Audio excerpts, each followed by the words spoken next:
Republic Bharat.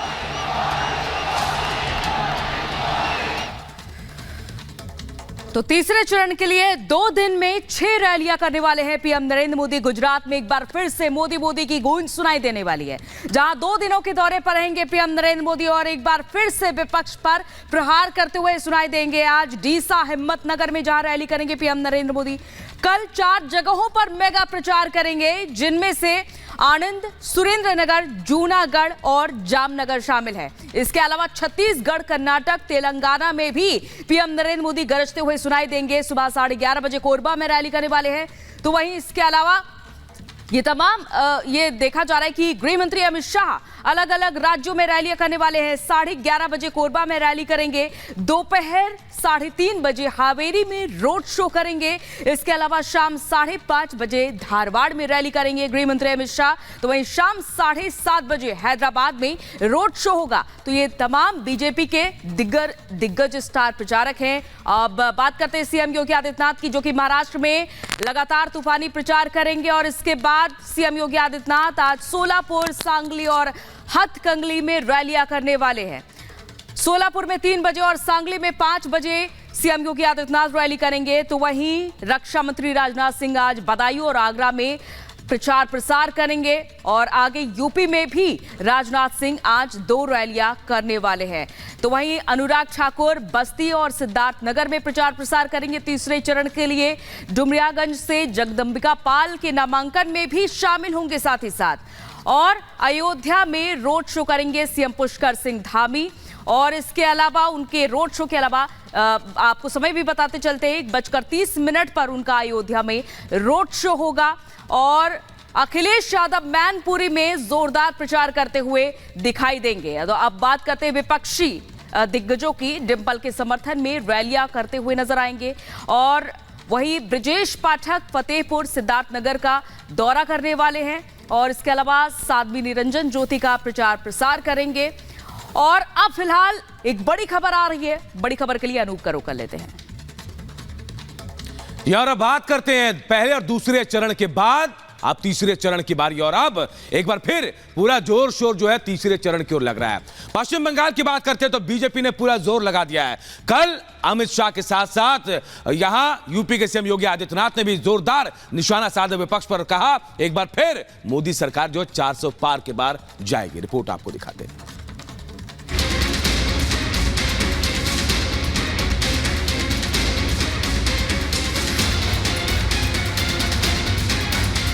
ममता सरकार पर सियासी प्रहार।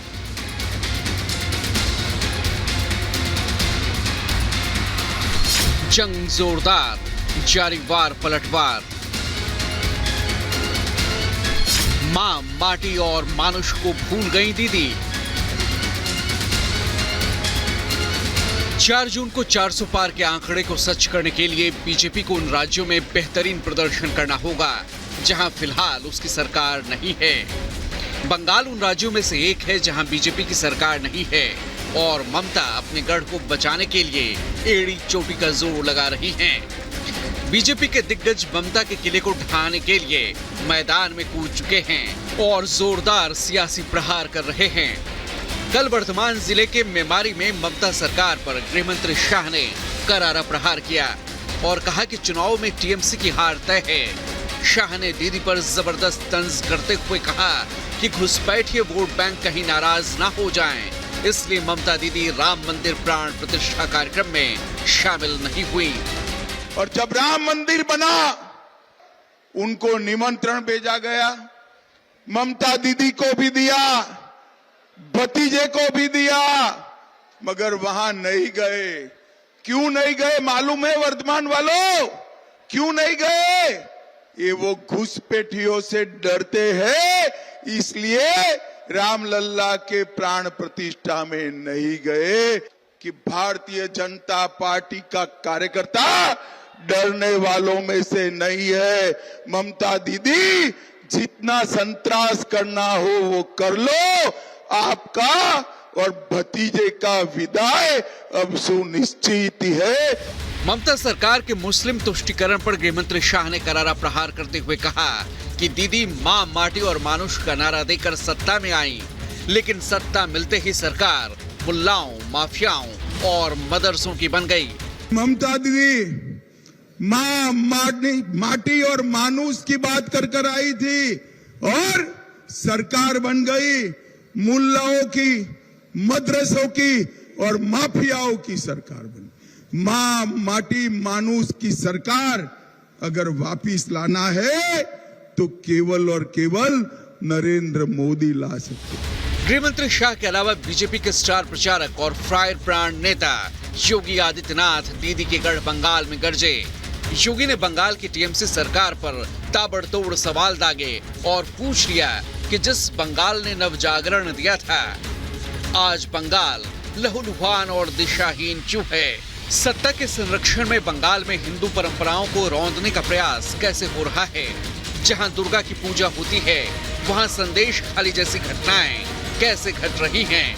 दंगाइयों के खिलाफ बंगाल सरकार कार्रवाई क्यों नहीं करती है? बंगाल में सत्ता परस्त भ्रष्टाचारी और माफिया यहां की जनता के लहू को चूसने का कार्य कर रहे हैं।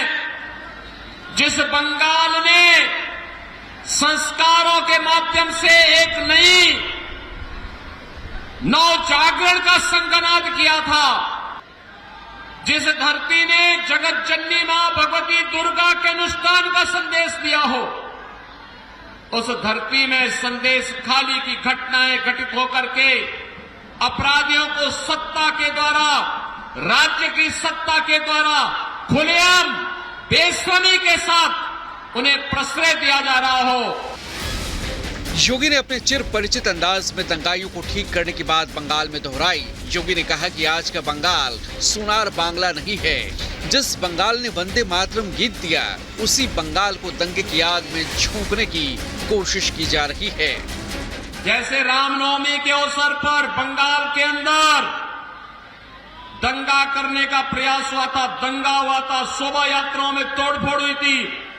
बहनों और भाइयों, अगर ये दुस्साहस किसी ने उत्तर प्रदेश में किया होता तो हम उसको उल्टा टांग करके उसकी पूरी संपत्ति को सरकारी कब्जे में ले लिए होते।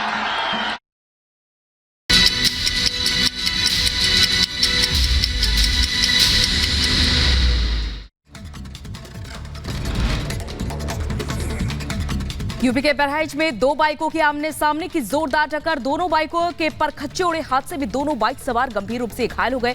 सीसीटीवी में कैद हुआ पूरा हादसा।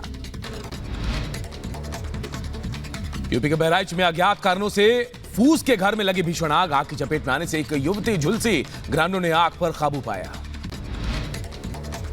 यूपी के बुलंदशहर में भरभरा कर गिरी निर्माणाधीन मकान की छत, मलबे में दबता